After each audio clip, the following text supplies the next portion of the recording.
Hi, I'm Adrian and today I want to show you a great pentatonic rock lick. When I say it's a rock lick, you could probably make something like this work in a lot of different musical contexts. What I really like about this lick is it's a great way of breaking out of those pentatonic boxes that it's easy to get trapped inside, and it's a good way of moving from one part of the neck to another using the minor pentatonic scale. So let's check out how the lick is played. Now I'm in the key of E minor. All of the notes in this lick are taken from the E minor pentatonic scale, and I'm going to start up here in the 12th position with these four notes. And you might like to think of these notes as belonging to our old friend position 1 of the E minor pentatonic scale, this scale here. And we're just taking four notes from that scale. The first note is the 12th fret on the top string. Then I'm playing the 15th fret on the second string, 12th fret on the second string, and the 14th fret on the third string. And I'm actually pulling off from the 15th fret to the 12th fret on the second string. So I'm picking the first note, then I'm pulling off on the second string, and then playing that note on the third string. So.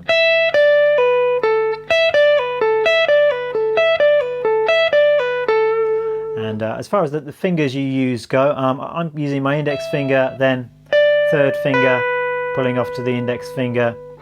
I think I usually use my second finger for that last note. A few options here. You could, if you preferred, use your little finger at the 15th fret, and then the third finger at the 14th fret. But for me, I think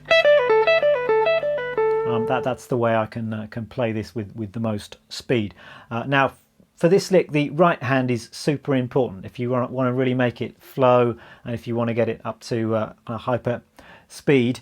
The way I do it is this. I'm actually starting off with an upward stroke of the pick. The reason for that is it just seems to make the whole thing flow a bit better. Quite often I'm telling people that they should be playing down on the strong beats in a bar and up on the weak beats. But I think this lick is an example of kind of breaking that rule and going up on a strong beat just because it seems to make the lick flow a little bit better. So I'm starting off with an upstroke of the pick, and I'm coming down for the next note,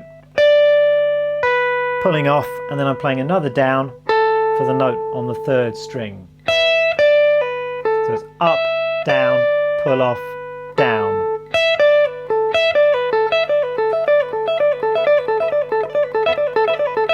And that in itself is quite a nice little lick which could just be played as a repeating figure, and I'll probably just spend some time working with that first little unit of this lick before moving on to the next bit. If I continue showing you the rest of the lick, what now happens is we're going to be doing exactly the same idea, this group of four pentatonic notes, but we're shifting down to the next, I guess, scale pattern in the minor pentatonic scale. So the next group of four notes is going to be this. So we've got the 10th fret on the top string, 12th fret pulling off to the 10th fret on the second string, 12th fret on the third string. And you could see these notes as being taken from the next minor pentatonic sort of box pattern down. So this one here.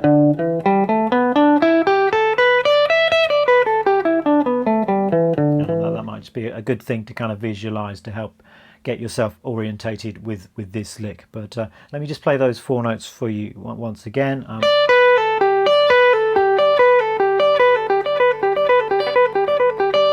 Picking is exactly the same. I'm starting on that upstroke there. So far, the lick, we've got the four notes in the 12th position, and immediately we're shifting and playing the four notes down in the 10th position. So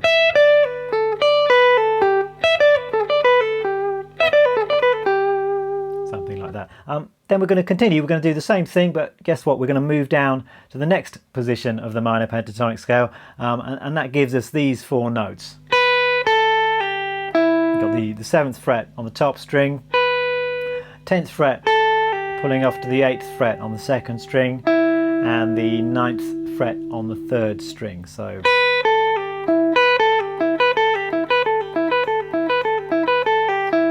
got a couple of fingering options here. I think the way that I usually play it for speed is to use my index finger, then third finger, index finger, and second finger. That just seems to flow nicely for me. You could get your little finger involved as well if you want to keep everything in position.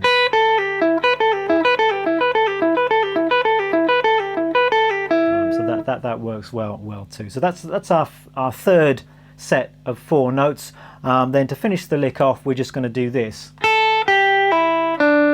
Play 4 more notes down in the next position of the scale. So we've got the 5th fret on the top string, 8th fret pulling off to the 5th fret on the 2nd string, 7th fret on the 3rd string.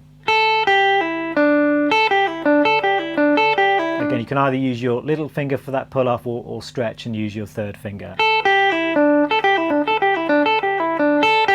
And then just around the lick off, I'm just playing this E note here at the 5th fret on the 2nd string. So that's the entire lick. I'm going to put it all together nice and slowly. We're starting off in the 12th position, then shift, shift, shift again, and the final note. Rhythmically, I'm playing this as continuous 16th notes. So 1 E and 2 E and 3 E and 4 E and 1. And the thing you want to watch out for when playing this lick is the smoothness of your position shift. You don't want there to be a kind of lurch from one position to the next, and you don't want to disrupt the rhythm. You want to keep all the notes as connected as possible and to keep the rhythmic flow throughout the lick. So I think you have to be thinking ahead and anticipating those position shifts.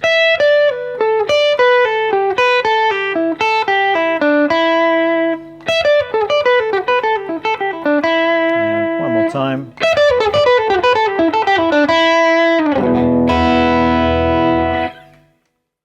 That's the lick. As usual, when you're getting something together like this, which is quite technical, I think it's important to practice it slowly and perfectly, gradually build up speed. And if you're practicing it in the right way, then I think the speed itself will come quite naturally. I'm certainly not the fastest player around, but I can play this lick reasonably quickly, I think. And if I can do that, then I'm sure with a bit of practice that you guys and girls will be able to do it as well. So good luck with it, and hope to see you for some more guitar lessons very soon. Bye bye.